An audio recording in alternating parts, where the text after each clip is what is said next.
Hi, this is Ryan, and this is my response to Julia Cameron's tools in the Creative Cluster. I'll start off by talking about morning pages because those were kind of really frustrating to do every day because like my brain gets like no pleasure out of doing stuff kind of routinely, especially when it's like first thing in the morning because my uh, entire like sense of self when I wake up is very not morning person. So morning pages are very much just like "Ugh," in terms of like the kind of mental state I'm in, and it takes a little while for me to like get out of that. And anyways, one of the things that I did out of the gate was I got a whiteboard. So instead of doing like the normal, like writing on pages and then throwing them in the fire pit or whatever, like I could just write stuff on here and erase it. And then the idea was like do like three of those each morning because like that's approximately a page if I'm writing small. And the only thing I'll add is like if you saw in there, there's like little kind of doodles on it because part of the way that my brain thinks, especially when it comes to like writing stuff, isn't linearly like even in terms of like the stream of conscious like here's just like a bunch of words on the page. Like my brain kind of just like starts making like line art and like objects and stuff like that while it's like processing stuff and like while this stuff is kind of coming through, which is usually like when I talk I have to like talk around those types of things. But uh, that was like kind of fun to see happening when I was doing those in the morning, but still kind of like wasn't a huge fan of it.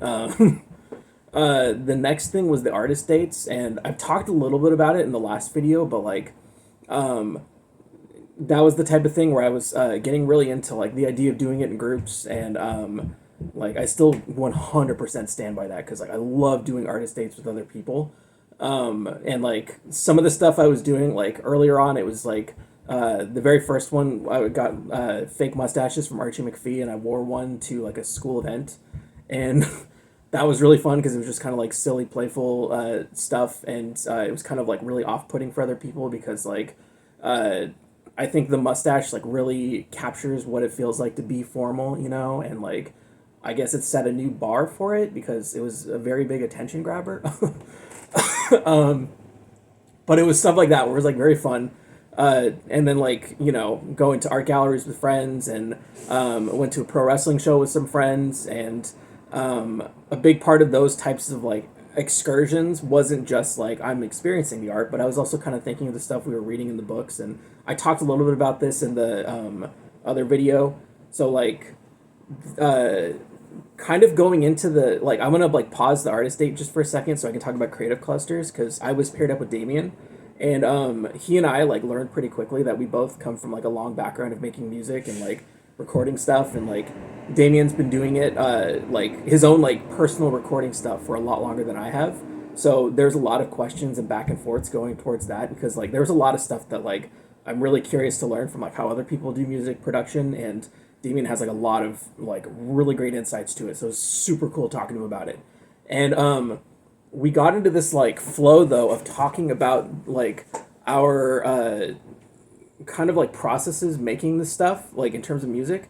And one of the things that's kept coming up was like the idea of like perfectionism being like kind of a big hindrance to what we're doing in terms of music because like uh, especially like for like home recording stuff, like you can record something and then just like edit it and change like little like tweaks and like little edits and little like minutia things, if you will. So like it sounds like more perfect, if you will. It's never going to be like specifically perfect because like that's not how it works with music, but like it sounds more like clean, I guess would be the word. And we were kind of talking about that issue of though, like, oh man, like it'd be great to play live stuff, but at the same time, like if we don't have full backing bands, then it won't work because like cloning is illegal and you can't make copies of yourself, and other options are expensive because you have to pay people to do it, which is why cloning is easier. Anyways, I'm not gonna get on that pulpit. Um, but we were having that like kind of conversation of like, oh, like what should we do in terms of like this? Should we just like go play live music or something? So we ended up going to an open mic night at the Fremont Abbey as like one of our not only like creative cluster meetings but also like an artist date, like kind of like a two for one. And we basically like at least to the open mic nights that I've been before at the Fremont Abbey, like they were much more packed, but this one was like a really small group. It was like 10, 12 people, something like that. So each of us got to play like two songs each. And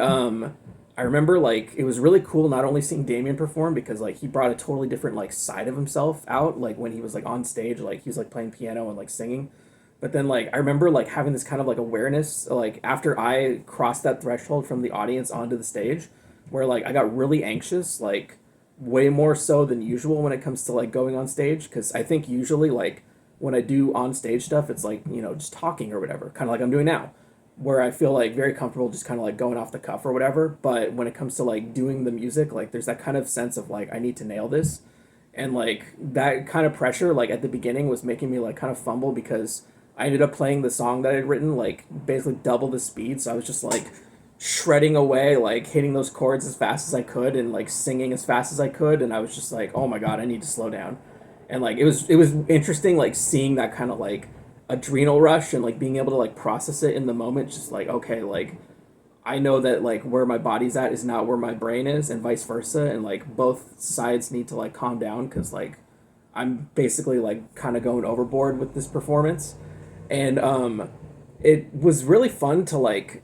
kind of go through that and like have that realization, like even though I've done like on stage kind of stuff before like very sporadically, it's very nice to know that like there's no like stakes in it because like when you go to an open mic night, like it doesn't matter if you're good or not because like who cares, like who's gonna remember, like there's not gonna be a point where like some historian's gonna like pull down like a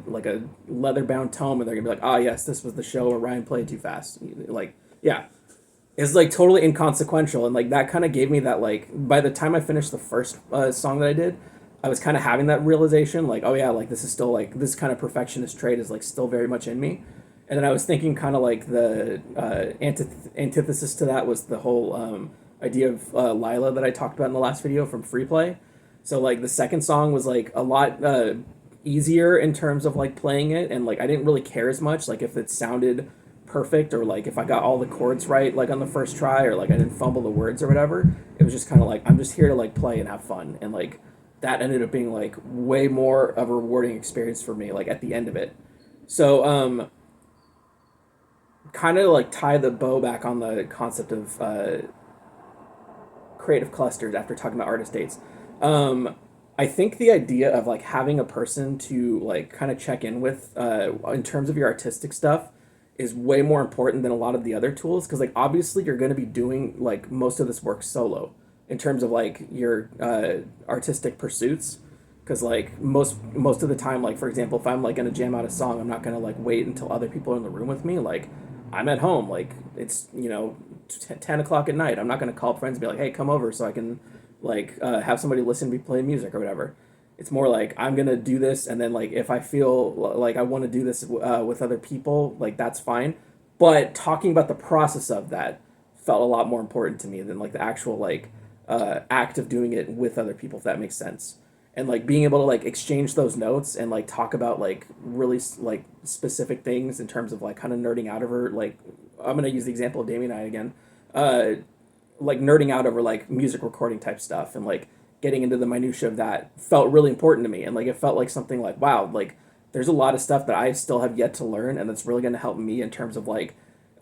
creating music that sounds like what I want to make and like that feels way more authentic to me. And like even like some of the like really like basic things that we had talked about in terms of like recording or whatever were stuff that like I took and like kind of put into like the project stuff that I've been working on for a long time, and like tiny little tweaks that that I discussed with Damien like kind of made a huge difference in terms of like how my music sounds. Because like one thing I'll say, like kind of wrap it up, like the idea of like playing live, there was this moment where like I was not like, even though I was like playing way too fast and I was like kind of like struggling to sing on key, like in my head at least, like all that like adrenal energy was like letting me hear the song like as I had written it kind of. So I was having this moment of like being able to hear the full experience, even though if like everybody else in the room wasn't privy to it. Like I was basically like in the moment, and like the that like whole orchestral, if you will, sense of like Ryan was like very much there. And I was kind of thinking about like how being able to talk like afterwards about that kind of stuff helped make it easier for me to like translate that onto the page, if you will, and not the page, but like the recording, if you will. So I don't think I would have been able to go through like a lot of the like little learning things that I've had this semester had I not done it in the creative cluster. And like to me, like outside of the artist dates, like that feels like a really important step. But like I will say, like cards on the table, I think artist dates are like the most important step out of this book. But I already discussed that in the last video. So, anyways, stay tuned because next video will be the grand reveal of my project. Ooh.